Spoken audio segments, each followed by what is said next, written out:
sœur de nous donner, si j'ose dire, le mot de la fin ou les mots de la fin. Je vous passe tout de suite la parole. Si vous préférez, vous pouvez rester assis. Si vous voulez, comme vous voulez.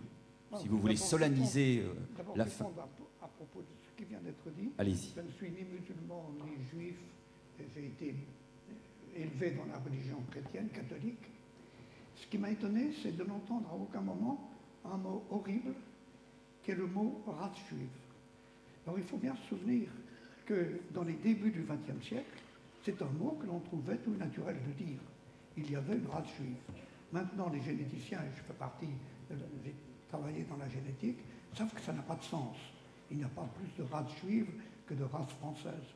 Il n'empêche que le concept existait. Mais si on ne peut plus dire quelqu'un est juif par sa race, on va dire il est juif par quoi? Il appartient au peuple juif, le mot a été donné. Mais pour quelle raison? Avec quelle définition? De même, le peuple français, comment peut-on le définir? On ne peut pas le définir. Et je crois que ça fait partie des avancées que la science nous donne, des lucidités qu'elle nous donne. C'est que le concept de race pour les Juifs, pour les Français, pour les Parisiens, pourquoi pas, est un concept creux, qui n'a pas de sens. Ça ne veut rien dire. Il y a la même diversité génétique parmi ceux qui sont appelés Juifs que parmi ceux qui sont appelés Allemands ou Français. Et malheureusement, c'est un des legs du nazisme, ça, c'est d'avoir introduit ce concept de race qui, prétendument, devait nous permettre de classer les hommes. Or, on découvre maintenant que, en fait, la notion de race dans l'espèce humaine est complètement dépourvue de sens. Et c'est un mot qu'il faut garder, et une idée qu'il faut bien garder. Mais est-ce que les difficultés qui sont apparues d'ailleurs à l'instant ne viennent pas de ce qu'on ne peut plus définir? Un peuple juif, ou un peuple palestinien, ou un peuple français. Ce n'est pas définissable. Ou alors, c'est forcément arbitraire. Par conséquent, admettons c'est arbitraire. Je dis je suis français parce que pour moi ça a un sens, mais c'est un sens purement culturel, mais c'est uniquement sous cet aspect-là. Mais on m'avait demandé de dire les mots de la fin en élargissant le sujet. On m'avait même imposé, c'est les organisateurs, un sujet qui était le sens de la vie. Comme le mot vie, je ne sais pas trop ce qu'il veut dire, je me suis préparé intérieurement à parler du sens non pas de la vie, mais de l'univers et de la conscience. Le sens de l'univers, maintenant on le connaît. En tout cas, dans la description actuelle de ce qu'est l'univers, il y a un sens. Il y a un sens avec cette idée de l'expansion de l'univers, et ça c'est purement géométrique, mais surtout avec le concept d'amplification permanente de la complexité dans l'univers. L'univers tel qu'il est apparu il y a, disons, 15 milliards d'années, était un univers que l'on découvre avoir été plat, homogène, sans aucune structure. C'était au fond une bouillie, pour reprendre les mots de Hubert Reeves. Et cette bouillie n'avait au fond aucun intérêt. Mais il se trouve que les éléments de cet univers étaient soumis à des forces. Actuellement, on admet qu'il y en avait 4, qu'il y en a toujours 4. La gravitation, la force électromagnétique, puis 2 forces nucléaires.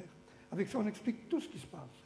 Et il se trouve que ces 4 forces ont été présentes depuis le début, avec une intensité telle qu'elles se sont incorporées les unes dans les autres, qu'elles se sont enchevêtrées, et que le résultat final du jeu de toutes les forces à l'œuvre dans l'univers, c'est un mouvement permanent vers la complexité.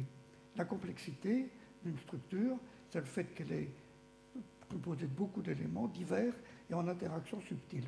Et on s'aperçoit que plus une structure est complexe, riche, plus elle a des performances nouvelles.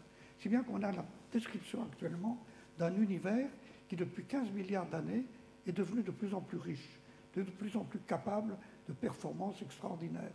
Et c'est comme ça qu'on peut décrire toute l'histoire pendant 15 milliards d'années. Mais ce mouvement vers la complexité est très lent. Il se trouve que sur la Terre, il a été accéléré en fonction de toutes sortes de coïncidences, comme la présence d'eau liquide. Toujours est-il que sur la Terre, la complexification est allée plus vite qu'ailleurs, en tout cas dans les endroits que l'on connaît. Et peu à peu, on a vu apparaître sur cette Terre des objets de plus en plus riches, de plus en plus complexes. Ça a été accéléré par l'apparition de la molécule d'ADN, qui est une molécule absolument pas mystérieuse, c'est arrivé comme d'autres molécules, par le jeu au hasard de toutes les interactions. Et puis peu à peu, ça a donné des êtres que l'on dit vivants, mais au fond, je ne sais pas ce que signifie le mot, sinon qu'ils sont capables de se reproduire, de se dédoubler. Et puis surtout, il y a moins d'1 milliard d'années, sont arrivés des petits êtres qui, au lieu de se couper en deux, un donne deux, se sont mis à deux pour en faire un troisième. Ça change tout, ça crée de la diversité, ça crée du neuf, et du coup, sur notre Terre, le mouvement vers la complexité, donc vers les performances, a été encore plus accéléré. Jusqu'au jour où, il n'y a pas très longtemps, quelques dizaines de millions d'années, sont apparus les primates, et puis il y a encore moins longtemps, il y a 5 ou 6 millions d'années, sont apparus des primates ratés qui sont tombés des branches et qui se sont développés et qui ont, par malheur pour eux, au départ, commis des erreurs dans la construction de leur cerveau en mettant en place 20 fois plus de neurones qu'il n'en faut. Ça a obligé à faire naître des enfants beaucoup plus tôt qu'ils ne devraient si on attendait qu'ils soient un petit peu capables de réagir. Toujours est-il que notre espèce a pu passer à travers les gouttes de la sélection naturelle. Nous sommes toujours là et nous avons, au lieu de 7 ou 8 milliards, nous avons plus de 100 milliards de cellules dans notre cerveau. Et puis ces cellules mettent en place des connexions. On arrive à 1 million de milliards de connexions quand on a